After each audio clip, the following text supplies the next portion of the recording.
এরই মধ্যে এবার দমদমে কালিন্দী এলাকায় শিক্ষামন্ত্রীর বাড়ির কাছে পোস্টার, ব্রাত্য বসুকে ওয়ান্টেড লেখা পোস্টার দিল এসএফআই। ছবিতে উল্লেখ, যাদবপুরের কয়েকজন ছাত্রকে গাড়ি চাপা দিয়ে পলাতক শিক্ষামন্ত্রী।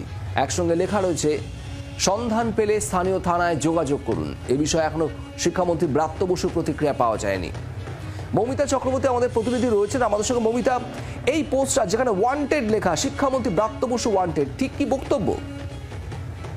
এসএফআই তরফ থেকে এই পোস্টার ক্যাম্পেইন কিন্তু গতকাল থেকেই শুরু হয়েছে, যেখানে লেখা রয়েছে শিক্ষামন্ত্রীর ছবি দিয়ে যে ওয়ান্টেড। শিক্ষামন্ত্রীকে বিরুদ্ধে যেহেতু হাইকোর্টের নির্দেশে এফআইআর রিজু হয়েছে, অবিলম্বে শিক্ষামন্ত্রী ব্রাত্য বসুকে গ্রেফতার করতে হবে, সেই দাবি তুলে আবারও সোচ্চার হয়েছে এসএফআই।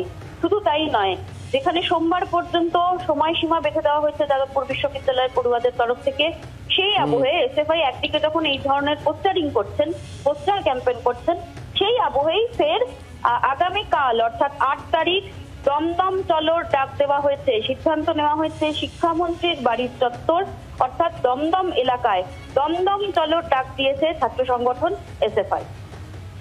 মমিতা, ধন্যবাদ। অর্থাৎ আগামীকাল 8 তারিখ দমদম চলোরও ডাক দেওয়া হয়েছে এসএফআই এর তরফ থেকে।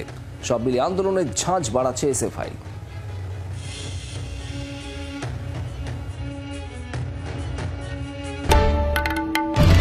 বাংলার আওয়াজ, বাঙালির আবেগ, জি 24 ঘন্টা।